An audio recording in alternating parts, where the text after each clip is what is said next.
하나님의 말씀 마가복음 8장 1절로 10절 말씀입니다.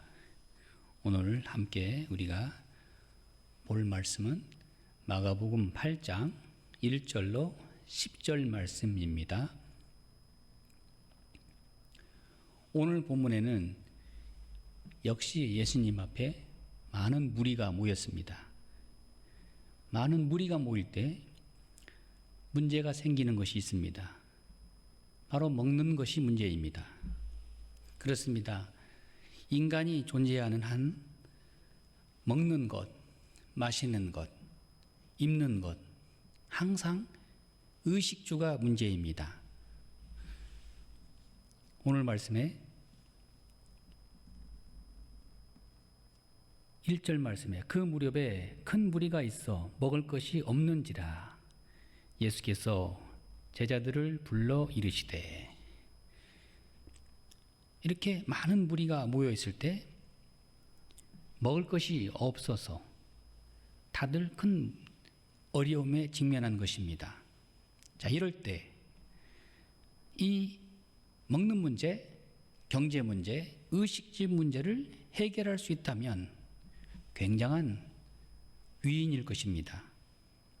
요즘도 코로나19 질병 때문에 경제적 손실이 엄청납니다. 요즘같이 어려울 때 의식주 문제를, 경제 문제를 해결할 수 있다면 대통령이나 국회의원은 물론이고 누구든 영구히 나라를 통치하도록 국민들은 따를 것입니다. 본문의 이적을 칠병이어라고 합니다. 우리가 앞서 오병이어의 말씀을 보았지요. 오병이어 기적과 칠병이어 기적은 전혀 다릅니다. 그 기적의 장소가 다르고 떡을 먹은 군중의 규모가 다르고 먹고 남은 양이 다르고 서로 전혀 다른 기적입니다. 우리가 눈여겨봐야 할 것은 예수님의 마음입니다. 예수님은 많은 군중을 보시고 오늘 말씀에 불쌍히 여기셨다. 이미 나흘이나 예수님과 함께한 군중들은 더 이상 먹을 것이 없어 굶주린 상태입니다. 배고픔에 직면하고 있습니다. 예수님은 굶주리고 지쳐있는 사람들을 그냥 집으로 돌려보냈다가는 길에서 쓰러질까봐 염려하십니다. 그들을 불쌍히 여기셨습니다. 그렇습니다. 예수님의 마음은 긍휼의 마음입니다.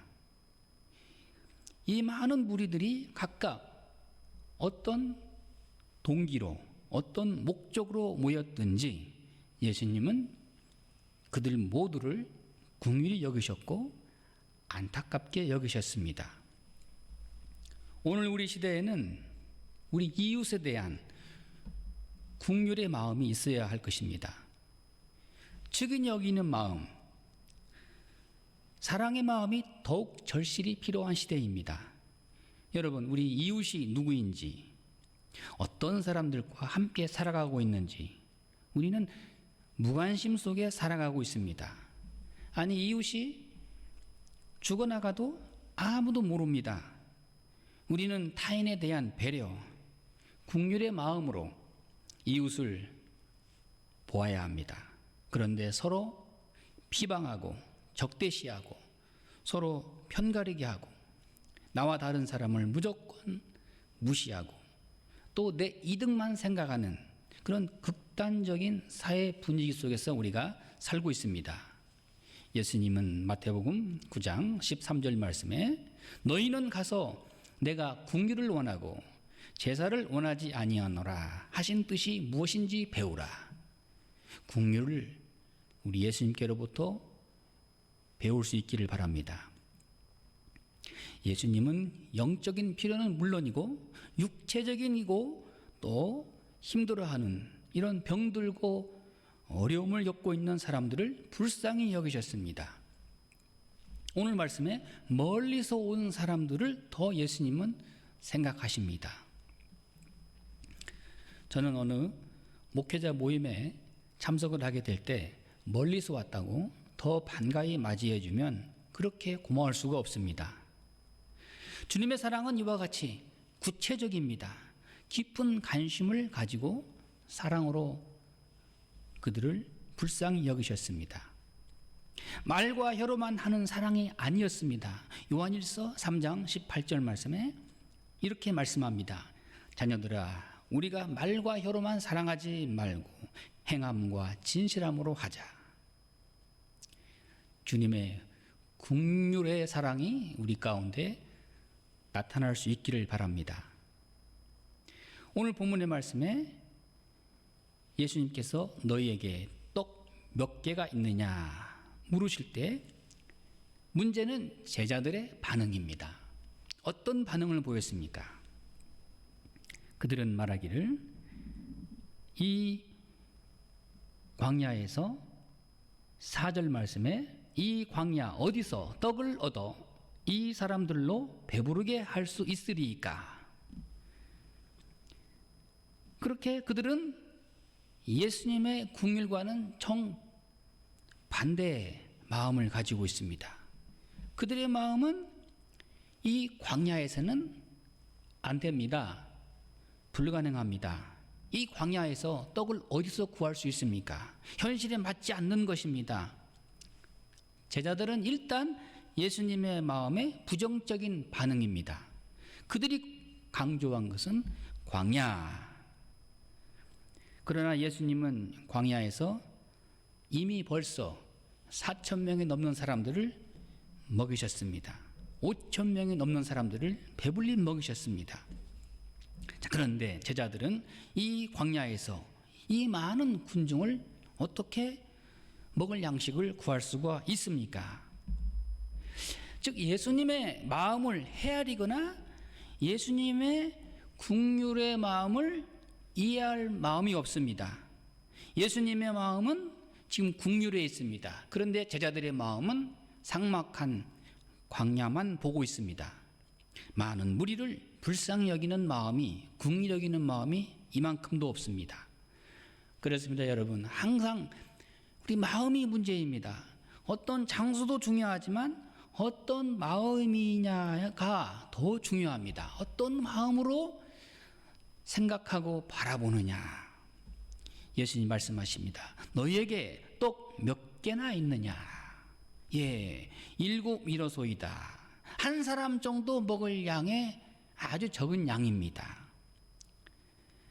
그런데 우리가 또 여기서 볼 수 있는 장면은 정말 신기하게도 제자들은 오병이어의 기적을 새까맣게 벌써 잊고 있습니다. 지난번 먹이신 주님이 이번에는 또 먹일 수 없는 분입니까? 지난번 기적을 베푸신 예수님께서 이번에는 기적을 베풀 수 없는 분입니까? 그때나 지금이나 동일하신 예수님입니다. 문제는 이 제자들이 광야를 바라보면서 예수님의 기적을 잃어버렸습니다. 예수님의 능력을 잃어버렸습니다. 그 많은 군중이 먹었던, 배불리 먹었던 은혜의 기억을 잃어버렸습니다. 사랑하는 여러분, 은혜를 기억하는 것이 중요합니다. 사람들은 나쁜 것은 오래오래 기억합니다. 그러나 하나님의 은혜는 쉽게 빨리 잃어버립니다. 하나님의 은혜를 늘 기억하는 것이 얼마나 중요합니까?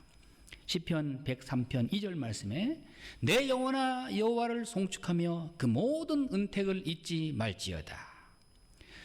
여러분, 하나님의 은혜를 날마다 기억하면서 찬양하면서 하나님 앞에 더욱더 영광을 우리가 찬양할 수 있기를 바랍니다.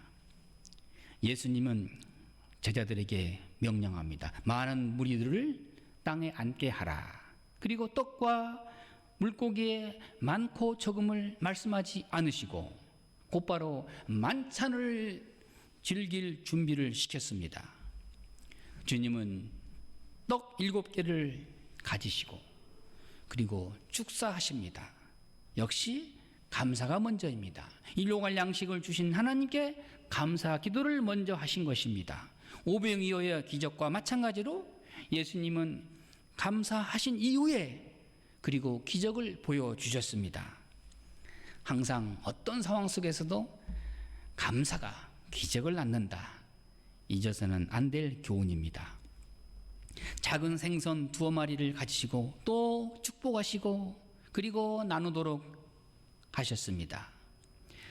그렇습니다. 우리 기독교는 은혜의 종교요, 나눔의 종교입니다. 내 것만 옮겨지면 나 먹기에도 부족할 뿐입니다. 그러나 예수님의 손에 내 작은 것이 옮겨지기만 하면 많은 무리들이 함께 배불리 먹을 수 있는 기적의 도구가 됩니다. 주님의 손은 위대한 손입니다. 주님의 손은 권능의 손입니다. 우리 인간이 상상할 수 없는 능력과 기적을 낳는 손을 가지신 분이십니다. 사랑하는 여러분, 그 능력과 권세의 손을 가지신 예수님이 오늘 또 우리와 함께 하십니다. 예수님은 우리에게 참 생명과 풍성한 삶을 주십니다. 작은 헌신이라도 우리 주님의 손에 얹혀지기만 하면 하나님의 엄청난 기적과 은혜를 체험하게 됩니다. 우리 모두 주님 앞에 헌신하여 우리의 남은 생애가 더욱더 풍성하고 넉넉한 삶을 살아갈 수 있기를 바랍니다. 기도하겠습니다.